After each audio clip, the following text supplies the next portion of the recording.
guys, I thought we'd take a little ride in the MachE and take a look at what BluePilot 3.0 is going to be. We're getting ready to release that very soon.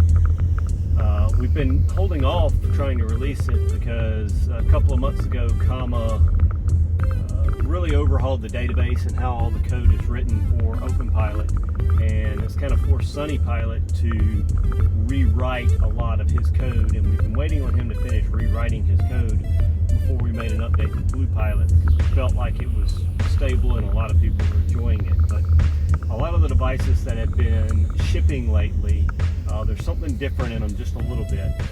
By the way, the car came to the stop on its own and it's going. We're running in experimental mode today. But a lot of the new Comma devices shipping for some reason won't load the older software.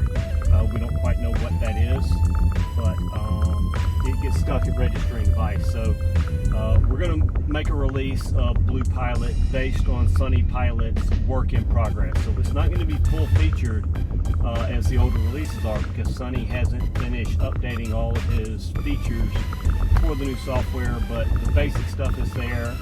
MADS is there for always on steering, experimental modes there, quiet modes there. Most of the stuff most people use is there. Vision and map-based turn, speed, slow down, things like that aren't working yet. Hopefully they'll come along soon. So we're going to take a ride and see what it's like.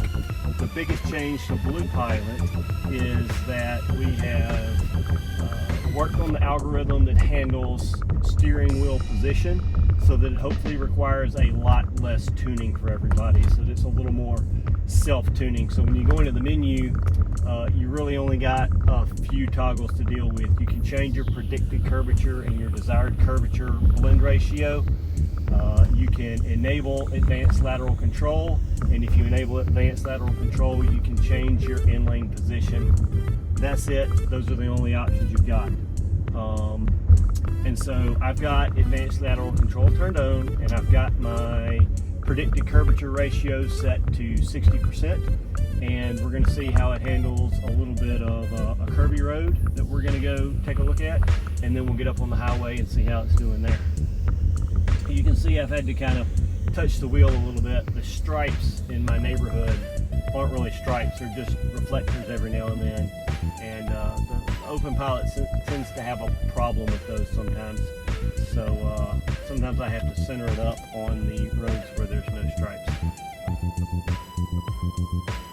Busy four-way stop, I have definitely decided to take control and not try to let OpenPilot Experimental navigate the intersection. It can't make the turn at the intersection anyway, so I was going to have to turn no matter what. So we're going to head back here. This is a little twisty road behind the neighborhood I tend to use for testing how we're handling low speed, high curvature, surface road type situations.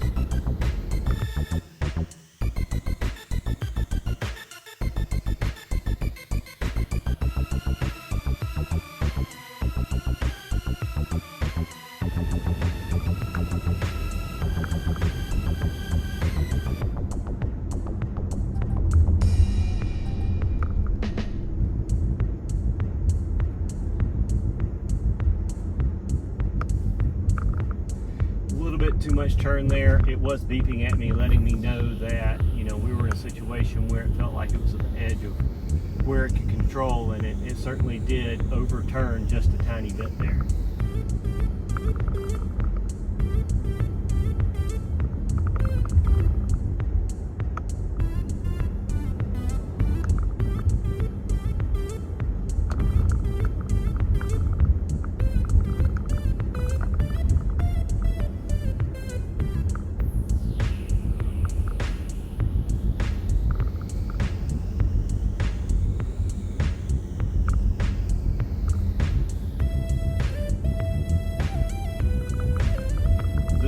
Big one here is probably going to struggle with this one.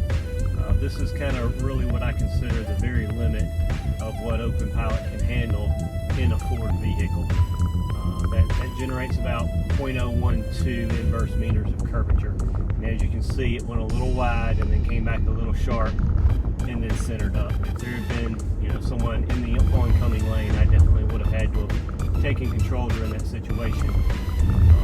And that's really right now a limit of how Ford's logic works. Ford wrote this system for highway driving. It wasn't really designed for navigating surface streets. And to get it to do what it just did, we're actually having to spoof some of the signals, kind of trick it into doing that.